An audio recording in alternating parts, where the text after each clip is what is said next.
ወዳጄ ዛሬ የምናወራው ስለ አንተ ነው፣ ስለ እኔ ነው፣ ስለ ሁላችን የጋራ ምስጢር ነው።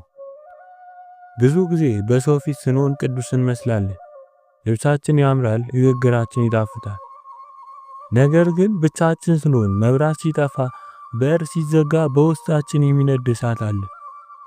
የፍትወት ጾር፣ የዝሙት መንፈስ። ይህ ጦርነት ቅዱሳንንም አልተዋቸው። እንቅልፍ የሚነሳ ልብን የሚያቃጥል ተሸነፍ እያለ የሚወተውት ድምጽ። ብዙዎቻችን እግዚአብሔር ትቶኛል ማለት ነው። ለምንድነው የቆሻሻ ሐሳብ ሁሌ የሚመጣብኝ ብለን እንጨነቃለን። ዛሬ ግን መልስ ይዘን መጥተናል። ዛሬ ወደ ገዳማውያን ዓለም እንሄዳለን። እነርሱ ይህንን እሳት እንዴት አለፉት? አንዳንዶች ወደቁ ግን አልቀሩም። አንዳንዶች ታገሉ አሸነፉ።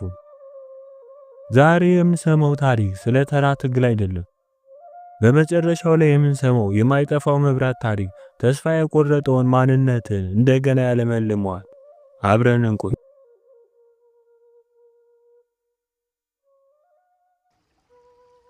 አንድ ወንድም ነበር። በፍትወት ጾር በዝሙት ሐሳብ ተጠቅሞ ጦርነቱ ቀላል አልነበረም። ልቡ ውስጥ ቀንና ሌሊት እንደሚያቃጥል እሳት ነበር። ይህ ወንድም ምን አደረገ? ከሐሳቡ ጋር ተስማማ ወይስ አሸነፈ? ለረጅም ጊዜ ታገለ።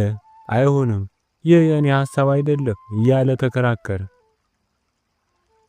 ከብዙ ጊዜ ጽናት በኋላ ያ እሳት ጠፋለት። ወዲያውኑም በልቡ ውስጥ ብርሃን መጣ። ነገር ግን የሁሉም ሰው ትግል እንደዚህ በዝምታ አያልቅም። ሌላ ወንድም ደግሞ ነበር። ፈተናው መጣበት፣ አልቻለም። በሌሊት ተነስቶ ወደ አንድ አባት ሄደ። አባቴ ጠላት እኮ አቃጠለኝ፣ ሐሳቡ ረፍት ነሳኝ አላቸው። አረጋዊው አጽናኑት። አይዞ ልጅ ያልፋል ብለው መለሱት። ተመልሶ ሄደ። ግን ሐሳቡ አልሄደም፣ እንደገና ተመለሰ። አባቴ አሁንም መጣብኝ፣ አሁንም መለሱት። ይህን ደጋግሞ አደረገ። አባቱም አልሰለቹትም። አባታችን አንድ ሚስጥር ነገሩት። አይዞ አትፍራ፣ መንገድ አትሰው። ነገር ግን ርኩስ መንፈሱ በተዋጋ ጊዜ ሁሉ ወደ እኔ ናና ንገረኝ። ሰይጣን የሚጠላው ነገር ቢኖር መጋለጥን ነው። ይህ ወንድም ሐሳቡ በመጣ ቁጥር እየሄደ ሲናገር ሰይጣኑ አፈረ። ሚስጥሩ ተገለጠበት። አባቶቻችን ምን ይላሉ? ሰይጣን ዝሙትን ስራው እንደመግለጥ የሚያበሳጨው ነገር የለም። እርሱ የሚያመጣውን ቆሻሻ ሐሳብ ደግሞ እንደመሰወር የሚያስደስተው ነገር የለም ይላሉ። ወዳጄ ዝም ብለህ አትቃጠል። ሐሳብህን ለንስሐ አባትህ ለታላላቆች አውጣው። የወጣ ቁስል ይደርቃል፣ የተደበቀ ቁስል ግን ይመረቅዛል። ግን አንድ ወሳኝ ጥያቄ አለ። ለምንድነው አንዳንዴ ተፈትነን የምናሸንፈው፣ አንዳንዴ ደግሞ የምንወድቀው? ሚስጥሩ ያለው በስምምነት ውስጥ ነው። አንድ ወንድም በዝሙት ዞር ተሸነፈ። ወደ አንድ ታላቅ አባት መጣና ጸልይልኝ ድል ሆኛለሁ አለ። አባቱ ጸለዩለት። ግን ወንድምየው አልተለወጠም። ደጋግሞ መጣ። በመጨረሻ ያ አባት ወደ እግዚአብሔር ጮኸ። ጌታ ሆይ አንተን ጠይቄህ ያለ እርሱ ግን አሁንም ከፈተና አልተገላገለም። ችግሩ ምንድነው? የዚህን ወንድም ሕይወት ግለጥልኝ።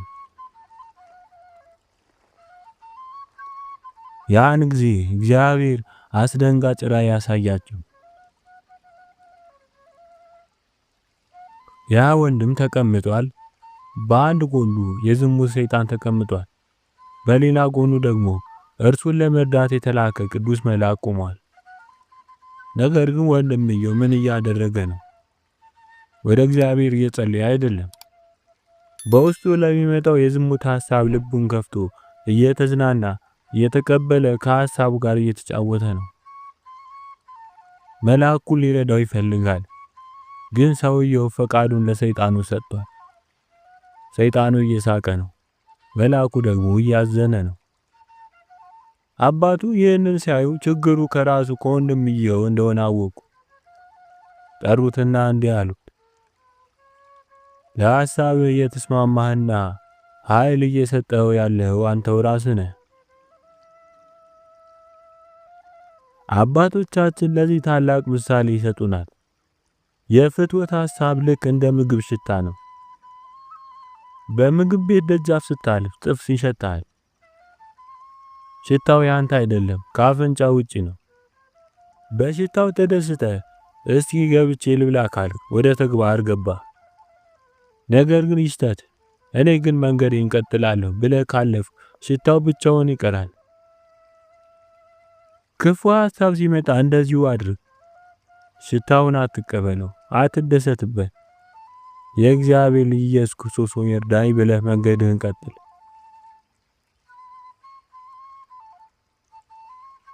አንዳንዴ ግን ሽታውን አልፎ መሄድ ይከብዳል። አንዳንዴ ጾሩ ከባድ ይሆናል። ያን ጊዜስ ምን እናድርግ? የአስቄስ አባቶች የወሰዱት እርምጃ እጅግ ያስደንቃል። አንድ በብርቱ የሚጋደል ወንድም ነበር። ጠላት ሰይጣን አንዲት መልከ መልካም ሴትን በሐሳቡ እያመጣ አሰቃየው። እንቅልፍ አጣ። አንድ ቀን አንድ እንግዳ መጣና ያቺ ሴት እኮ ሞተች አለው። ይህ ወንድም ምን ያደረገ ይመስላችኋል? እፎይ ተገላገልኩ ብሎ አልተኛም። በሌሊት ተነስቶ ወደ መቃብር ሄደ። የዛችን ሴት መቃብር ከፈተ። ሬሳው እየበሰበሰ ነው። ሽታው ይከረፋል። አስፉን ጨርቁን አወጣና በዛ በሚከረፋው ሬሳ ላይ አነካካው። ያንን መጥፎ ሽታ ይዞ ወደ ባቱ ተመለሰ።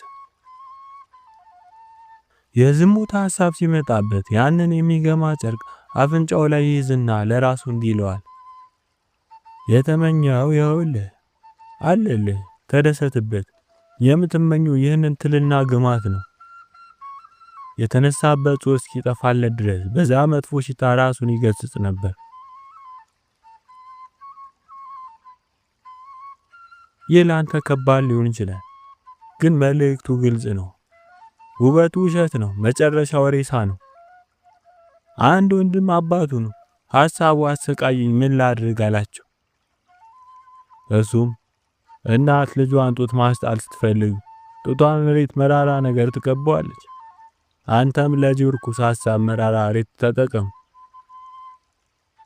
ሬቱ ምንድነው ቢሉ የሚመጣው ሞት፣ የሲኦልን ፍርድና የዘላለምን ቅጣት ማሰብ ነው አሉት። የአንድ ታላቅ አባት ረድእ በፍትወት ጾር ተጠቃ። አረጋዊውም በጸሎት ጊዜ ይህንን ሁኔታ አየና ከዚህ ውጊያ እንዲገላግልህ እግዚአብሔርን እንድጠይቅልህ ትፈልጋለህን? አለው።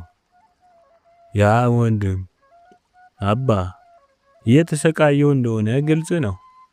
ነገር ግን ይህ መፈተኔ በእኔ ውስጥ ፍሬ እያፈራ ያለው፣ ስለዚህ ችለው ዘንድ ጽናቱ እንዲሰጠኝ እግዚአብሔርን ለምንልኝ።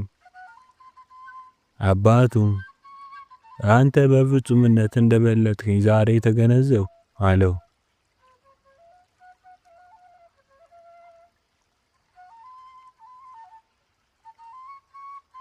አንድ ሰው ሊመነኩስ ወደ አስቄስ መጣ። ገና የእናቱን ጡት የጣለ ልጅ ከእርሱ ጋር አብሮት ነበር። ይህ ልጅ አድጎ ሙሉ ሰው ሲሆን ውጊያ ጀመረውና አባቱን ወደ ዓለም ልመለስ ነው አለው።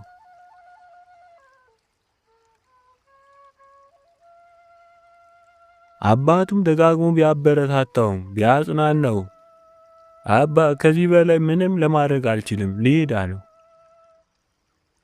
አባቱም ልጄ አንድ ጊዜ ብቻ ስማኝ፣ ለ40 ቀን የሚሆን ዳቦና ለዚሁ ቀን የእጅ ሥራ የሚበቃን ያህል ሰሌን ውሰድና ወደ ውስጠኛው በረሃ ሄደህ ለ40 ቀናት ቆይ። ከዛ በኋላ የእግዚአብሔር ፍቃድ ይሁን። የአባቱን ነገር ሰምቶ በመታዘዝ ወደ ውስጠኛው በረሃ በመሄድ በዚያ ደረቅ ዳቦ እየበላና ሰሌን እየታታ በከባድ ሁኔታ ቆየ። 20 ቀናት እንደቆየ የሰይጣን ኃይል ወደ እርሱ እየመጣ ታየው። ከክርፋቷ የተነሳ ሽታው ሊታገሰው በማይችል በጥቁር ሴት ሁኔታ ተገለጠለት።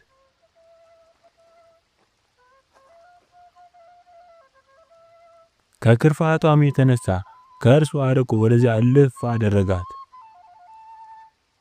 እርሷም ብዙውን ጊዜ ለሰዎች ልቦና አስደሳች እመስላለሁ፣ አንተ ግን ስለመታዘዝና ስለ ድካም እግዚአብሔር በእኔ ትታለል ዘንድ አልተወህም።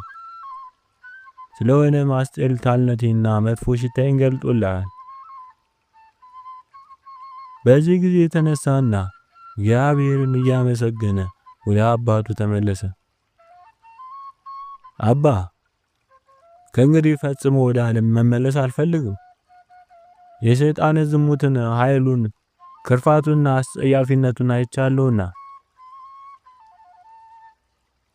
የሆነው ነገር ለአባቱ ተገልጦለት ስለነበር 40 ቀን ቆይተህና ያዘዝኩን ጠብቀህ ቢሆን ኑሮ የበለጠ ነገር ታይ ነበር አለው።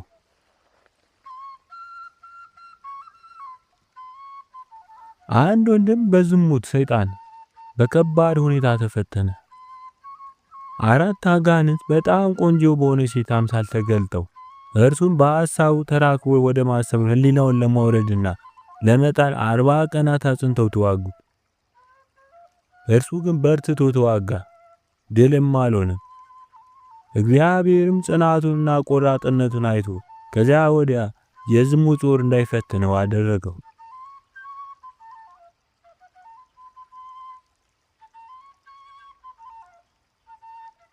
የእስክንድርያው አባ ኪሮስ ስለ ዝሙት ጦር ፈተና ጠየቁት። እርሱም እንዲህ አለ፣ ስለ እርሱ የማታስብ ከሆነ ተስፋ የለህም። ስለ እርሱ የማታስብና የማትፈተን ከሆነ እያደረከው ነው ማለት ነው። ማለቴም ከዚህ ፈተና ጋር የማይታገልና በመንፈሱ የማይቋቋም ይህን ኃጢአት በግብር ይፈጽመዋል። በግብር የሚሰራ ስለዚህ በማሰብ አይፈተንም፣ የሚያመነዝር አይጨነቅምና።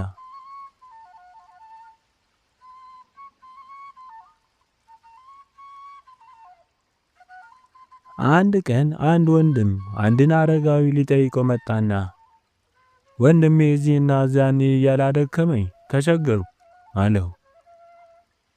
አረጋዊውም እንዲህ በማለት አበረታታው፣ ወንድምህን ታገሰው፣ እግዚአብሔር ትዕግስትህን አይቶ ይጠብቀዋል። ጋኔንን ሊያስወጣው እንደማይችለው ሁሉ አንዱም ሌላውን በሸካራነት በክፋት ሊረዳው አይችልም። ነገር ግን በቅንነትና በደግነት ሆነ አስብለት፣ ተንከባከቡም። አምላካችን ሰዎችን የሚጠብቃቸው በማጽናናትና በማበረታታት ነውና። እንዲሁም ይህን ታሪክ ነገረው። በቴቢያድ 2 ወንድሞች ነበሩ። አንደኛውም በዝሙት ጾር ተፈተነና ለሌላኛው ወደ ዓለም ልሄድ ነው አለው። ያኛው ወንድሜ እኔስ እንድትሄድ የድካምን የድንግልናን ፍሬ ታጣ ዘንድ አልተውህም እያለው ያለቅስ ጀመር። ሆኖም ይህ ወንድም እኔ እዚህ አልቆይም፣ ልሄድ ነው፣ ወይ ከኔ ጋር አብረኝ ሂድና ኋላ አብሬ እመለሳለሁ፣ አለዚያ ደግሞ ሂድና በዓለም ኖር ዘንድ ተወኝ በማለት ከሐሳቡ ሊመለስ አልቻለም። ያኛው ወንድም ወደ አንድ ታላቅ አረጋዊ ሄድና ይህንን ነገር ነገረው።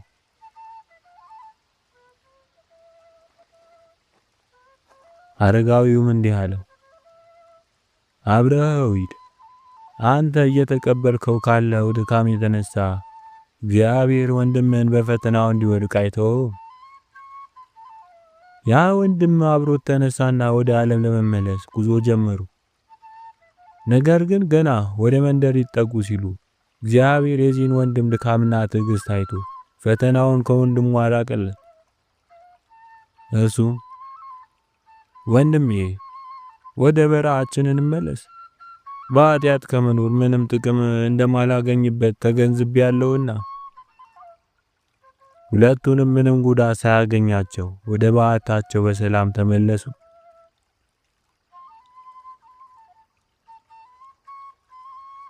አሁን ወደ ዋናውና ልብ ሰባሪው ታሪክ እንመጣለን።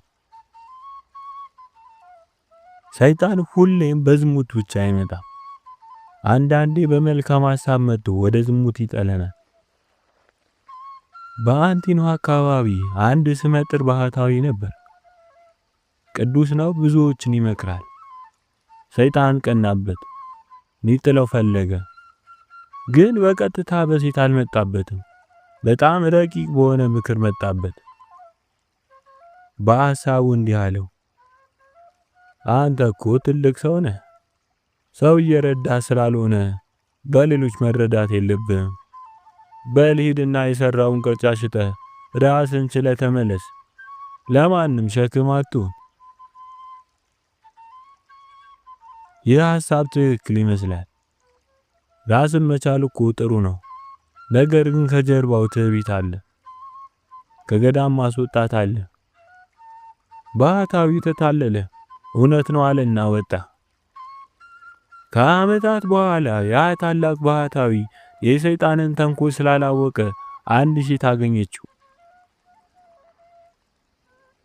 ወደቀ። ያ ሁሉ ቅድስና ፈረሰ። በወንዝ ዳርቻ በኃጢአት ወደቀ። ሰይጣን ያን ጊዜ ሳቀበት። ባህታዊው ራሱን ጠላ። እግዚአብሔርን አሳዘንኩ። ከእንግዲህ ለኔ ተስፋ የለኝም።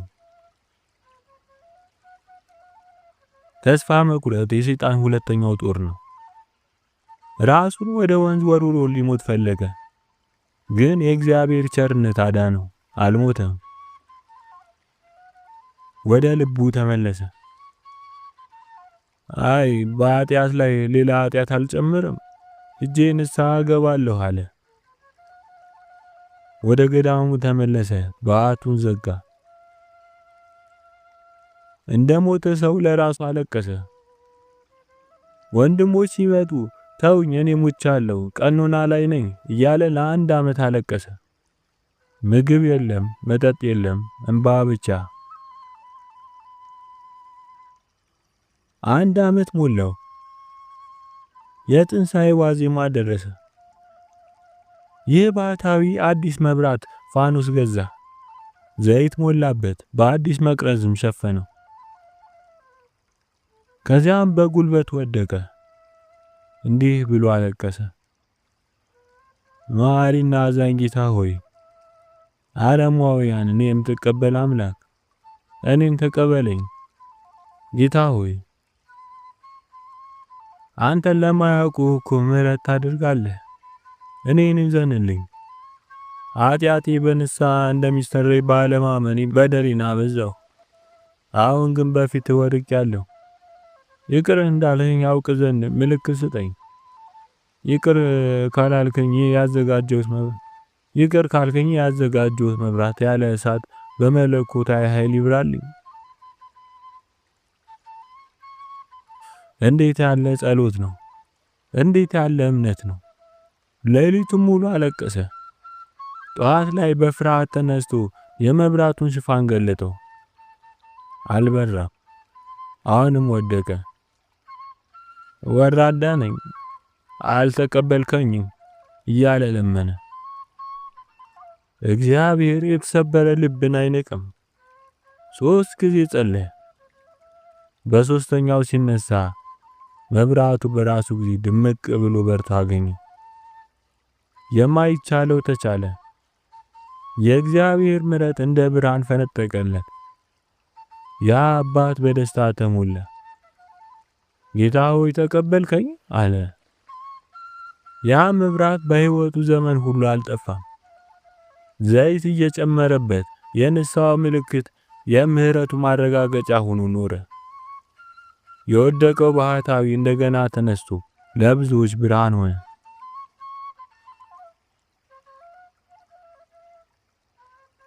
ወንድም እህቴ፣ አንተስ? ብዙ በድያለሁ፣ በዝሙት ረክሻለሁ፣ እግዚአብሔር አይቀበለኝም ብለህ ተስፋ ቆርጠሃል። የዚህም ባህታዊ ታሪክ አስታውስ።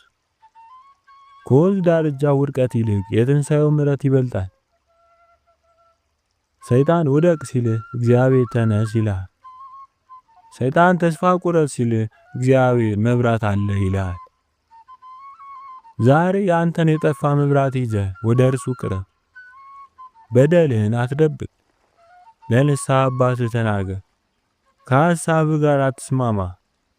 ያኔ በጨለማው ሕይወት ላይ የማይጠፋው የእግዚአብሔር ብርሃን ይበራል። ወድቀን እንዳንቀር የምታነሳን ጌታ ሆይ በሥጋ ፈተና የተጎዳውን ማንነታችን ጠግን። ከማይጠቅም ርኩስ ሽታ አርቀን። እንደዛ ባህታዊ ንስሐችንን ተቀብለ የልባችን መብራት አብራልን። አሜን።